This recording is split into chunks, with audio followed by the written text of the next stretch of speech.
Hey there, Stephanie Joy with all things Social Security and the law practice of Joy Disability. Here's a short little segment from our recent live stream Q&A that we have every Wednesday at 1 p.m. Eastern Standard Time on the YouTube channel, All Things Social Security.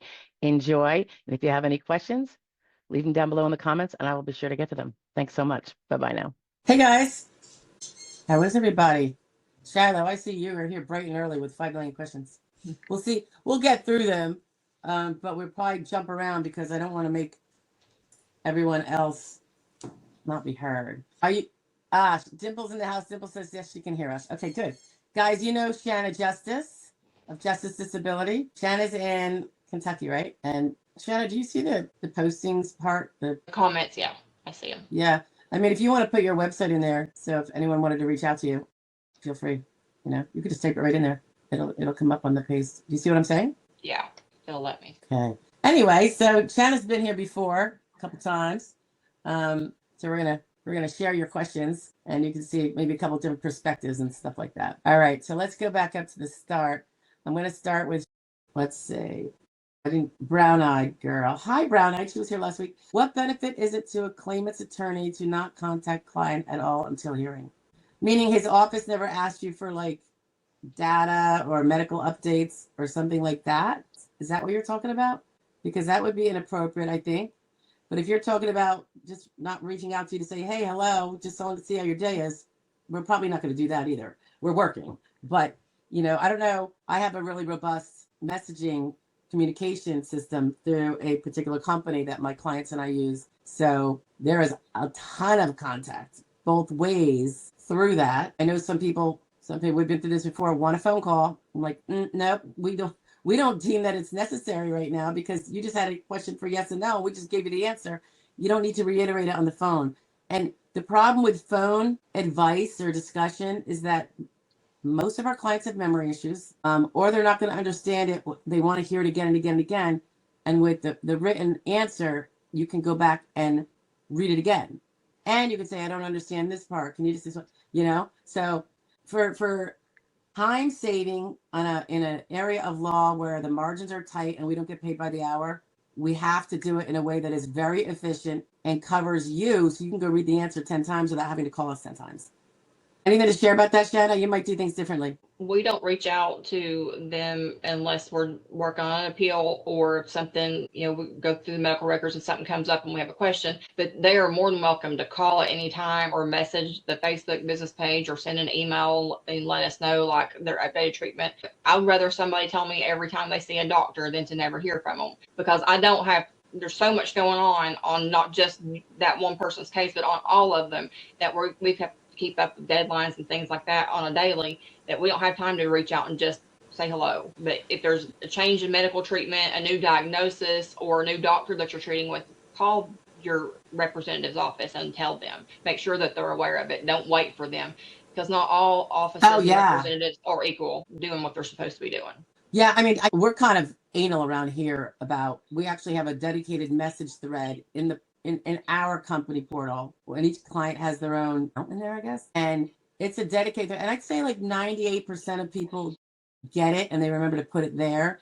And it's where every time you leave a doctor's appointment or MRI, like whatever it is that's going on, every visit, even PT that you do 3 times a week, you go in there and you say A, B, C, D, who, what, when, where, you know?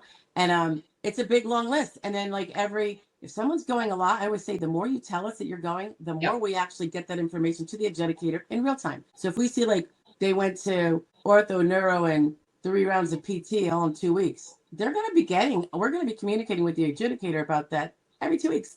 You know, we literally take the information, we put it into a letter, and we shoot it up to the ERE, the electronic file. So that adjudicator has no choice but to know that this is what happened. Other times it might be a conversation with the adjudicator, but usually for sure, always in writing, because everything with us has to be in writing. So I think it's really important. And if your rep doesn't have that same kind of system we have, leave a message on their voicemail, right, Shannon? Yes. Then they're going to be able to document your file and do what they have to do behind the scenes with that information. There's a handful of people that just, have difficulty doing that. Their cases are weaker because of it. We send reminders and we haven't heard we haven't seen any treatment in 6 weeks, we'll message them in the portal and say, have you not seen anyone in 6 weeks? You know, so it's a give and a take, but it's there. That's like their one big responsibility. Treat and tell us about it, right? Yeah. We're going to do all the legal. We'll do everything Yeah. else. You go to the doctor and complain, and let us know that you went to the doctor. Yep, absolutely. So huge, guys, so huge. So brown-eyed girl, so it depends what you mean by no contacts. Like I said, if you're looking for coffee time and chat time, you're probably not going to get it. We're all busy. We're trying to win your case for you, and you know, 100 other people. If what you mean is they don't call you until they are on the phone for a hearing with you, even if they do, I mean, I'm sure Shannon does the same thing. We do much time of hearing prep. I do mine closing time to the hearing, like same week, and preferably like 2 days beforehand. But sometimes it's 1 day, sometimes it's 4 days, depending on people's schedules. But we'll have anything from an hour and a half to 3 hour powwow, you know, where I'm explaining what the steps are going to be, and then I'm going to go through all kind of questions that might come up. And then if there's something, issues like, you know, we might want to, if the judge says anything about it, I want to talk to you in advance. What if he says, will you amend your onset date to your 50th birthday? And I'll be like, this is probably something we're going to want to strongly consider. So let's figure it out now, whether if he asks that, you are agreeable, you know. And I was explaining, like, because he's basically saying, and I will ask him on the record, Judge, are you saying that you're fighting an award with an amended onset date? I'll say it right on the record. So I get it kind of in the hearing record and kind of carves them in. And not that he needs to be carved in, but just in case there's some weird glitch, because I've seen that before many years ago when I was still novice and able to be, what do they call it, punked. But yeah, those kind of issues, and they're not that common, but they do come up. And then that's where I go through all the functional questions that are similar to a function report, guys. So if you're pro se, I would say review that before your hearing, see what your answers were. See if you're in hindsight you made mistakes about any of them, and how you can rectify that at hearing. How there's a change or you weren't looking at it that way. But those are a lot of the questions that the judge is going to ask you. And that if he doesn't ask one that you think is important, then you want to give your answer to that. And you could ask yourself, because you're directing yourself. You don't have someone like Shannon or I doing it. I don't know. That's kind of how we roll, you know. So it's anywhere, I'd say on average 1.5 to 3 hours going through all that. And that's where I'm taking my notes too, to know what your current answer is for something, so that I take the notes. I don't necessarily ask you all the questions that we talked about, but like, let's say you went on a vacation to Europe.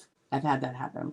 And the judge often, sometimes, first of all, you open your mouth to your doctors or your nurses or your medical assistants, and now it's coming out in the medical record. The one note that they make, yeah. Yeah, and the judge is going to definitely see that. And hopefully, if he does and it's a problem, he asks about it. And then we will have already covered that fact, because one of the things I ask you at our pre-hearing is, now it's going to ask about vacations. Have you gone on any vacations? I've heard judge say out of state. And that's probably usually how it would be termed. And then I'll find out, you know, things that they didn't necessarily say, didn't tell me about during the pendency. And then then I'll flesh it out. Like one time, Shannon, it was the person did go, but they went with disability accommodations, both spouses. And they were, I didn't like the fact that they went.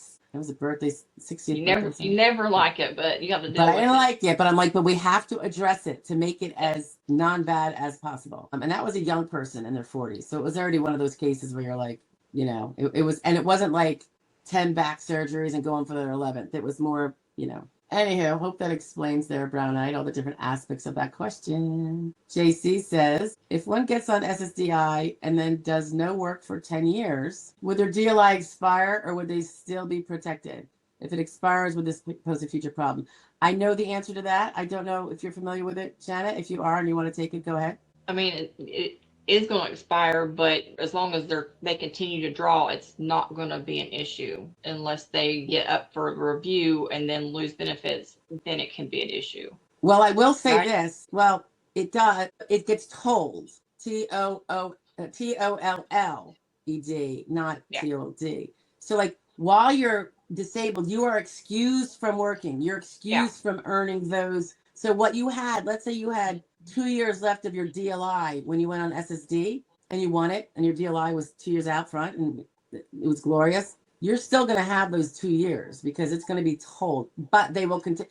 As soon as you get found to be not disabled, unless you get that appealed and reversed, that time will start to be eaten up. So you don't get penalized for being expected to earn credits when you're disabled and they legally found you unable to earn, but you will as soon as they find you not disabled. And I would think that, I mean, if you're appealing it, it almost doesn't matter, because when you're appealing a CDR denial, you know, the initial cessation, they ask you if you want to continue your benefits pending appeal. And you're going to be, most people are, you know, they get the 10-day window and they try to grab it. It's impossible sometimes, but they try to keep their benefits coming because they got nothing else. If you end up losing in the end, you will probably be, because the expiration, the protection ended, and that time period of the 2 years for the CDR is now non-disabled time. And yes, that will be tolling. So that in a sense is very dangerous. You just do get that reprieve where you start with what you left off. So if you have 2 years left or 6 months left or whatever, and you can, I'll just throw this in there, guys. If you are working part-time under SGA and preferably under TWP while you're collecting, you are now extending out your DLI. If you're earning at least 1 or 2 credits will keep it pushed out the same amount. 3 or more is going to push it out even further. So, you know, I'm always so big ho on people working part-time and keeping their benefits because they're disabled from full-time work, but keeping their DLI and growing their benefit amount. Actually, they're going to incrementally be growing that. So it's going to be bigger than it would have otherwise been by the time they stop working. But that's one way to protect against that danger of losing at a CDR, entirely losing, and your DLI, if you don't go back to work, it's going to bite you in the butt. So I don't know. Does that make everything clear, guys? It's something to consider. The dangers, like Shannon expressed, and then the ways to help it, and the little tolling that does occur. So know what your DLI is before you win. You'll find it in your ALJ letter anyway, if you haven't went to a judge. So now you know. I was found, my DLI is not till 2026. I was found disabled as of 2023. That's 3 years. Okay, that's some buffer if things turn sideways later with CDR. But you can prevent even that and go get the full 5 years by earning some money and giving yourself a little more, quality in some ways if you're able. Mike Page is in the house. Love to see you, Mike. It's awesome. Hello, Attorney Joe. I just wanted to wish you a happy Resurrection Sunday coming up. Oh, you too. I still haven't colored my eggs, Mike. I don't know if I told you guys last week. I was going to get eggs and try to get my friend to color them with me. We had a date for Sunday to color. I bought everything. I was like, because I said, we got to do it at your house because my house has too many pets. And so that was what we were going to do. And then she had a really bad migraine. She gets them. She's had them since she was a kid. And I'm like, no worries. I'm like, there's a whole week till Easter. But I might just do them without her because I'm not sure. I mean, she works during the week, a regular job. I'm not sure if we're going to be able to get that scheduled in. So I might just do them. In which case, if I do, I'll probably do them in the next couple of days, maybe before the weekend. But anyway, happy Resurrection Day to you too there, Mike. Ricardo's in the house, was here last week. Hi, Ricardo. Good afternoon to you too, my friends. Mike Page says he wants to wish everyone a happy holiday. Ricardo says, I'm just curious, is it just me or is the sound not working? Shannon, you can hear us, right? Yeah. No one's saying they can't hear. I think it might just be you because I would have been.